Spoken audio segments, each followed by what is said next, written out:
In Thailand's infamous neon maze, three nightlife districts compete for the title of the wildest after-dark playground, each with its own rules, legends, and secrets. Behind the dazzling lights of more than 160 bars lies a world that fuels entire economies and shapes destinies. But what makes these places the so-called Bargirl Baddies? And what actually goes down when the party seems unstoppable? Nana Plaza rises above Sukhumvit Road like a neon hive, stacked 3 stories high around a single pulsing courtyard.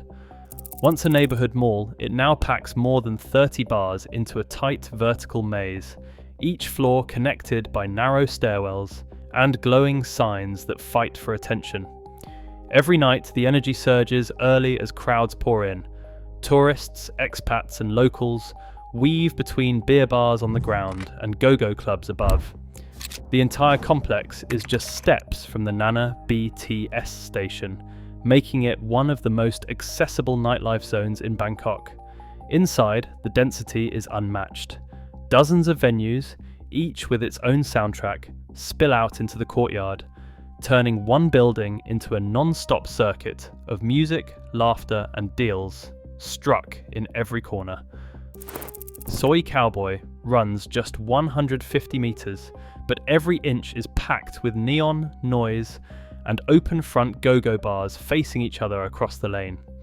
The street owes its name to an African-American former airman, known for his cowboy hat, who opened one of the first bars here in the 1970s.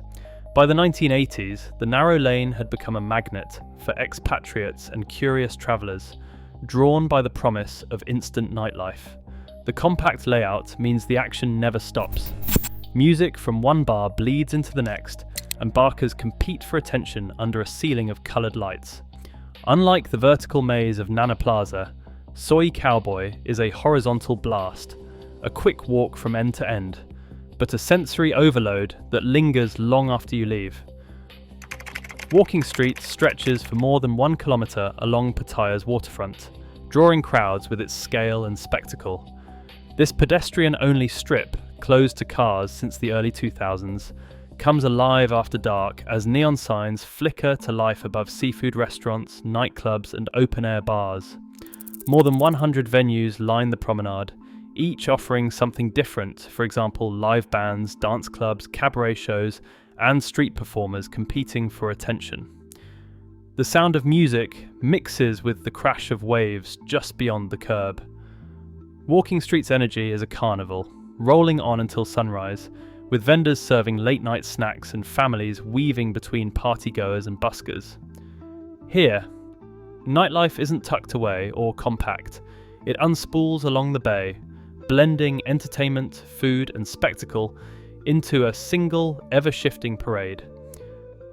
A night's work in these districts is measured in drinks sold, bar fines paid, and the silent flow of money that travels far beyond the neon. House drinks start at 150 to 300 baht, with each one earning a commission for the woman at your table. The bar fine, charged if a customer wants company outside, ranges from 600 to 1,000 baht, and is split between the worker and the venue.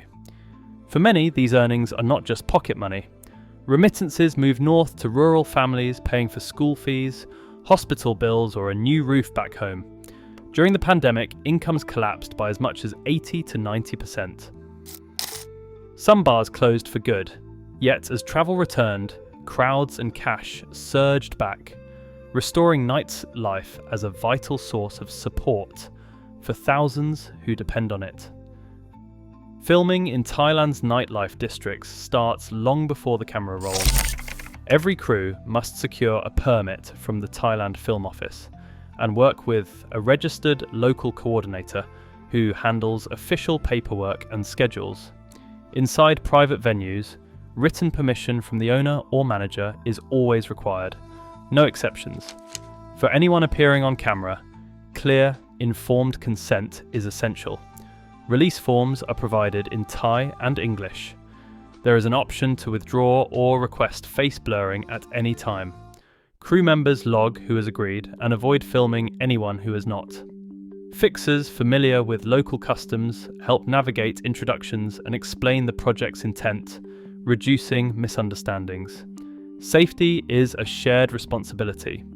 Avoid filming during police checks, respect no photo zones, and never pressure staff or patrons. These protocols do not just meet legal requirements, they protect dignity and trust, ensuring that everyone's participation is voluntary and informed. Baselines thump through Nana Plaza's stairwells, lights flashing across faces pressed shoulder to shoulder. Down the open stretch of Soy Cowboy, every step brings a new wall of sound, laughter, shouts, the snap of a lighter, dancers spinning in windows as tuk-tuks crawl past. On Walking Street, the air thickens with grilled seafood and cigarette smoke, live bands colliding with the rhythm of club anthems. Crowds surge and swirl, neon bouncing off sunglasses and sequined dresses. Each zone pulls the senses in a different direction: vertical chaos, horizontal blast, endless waterfront carnival. The rush peaks, every heartbeat synced to the city's after-dark pulse. Some travellers crave the compressed rush of Nana Plaza, darting from bar to bar in a single building. Others want Soy Cowboy's quick hit party, where every step brings a new soundtrack.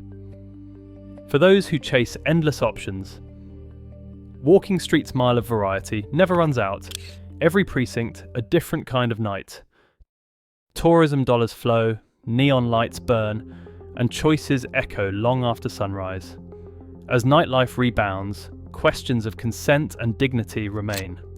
Thailand's after-dark energy is unforgettable, and so are its consequences.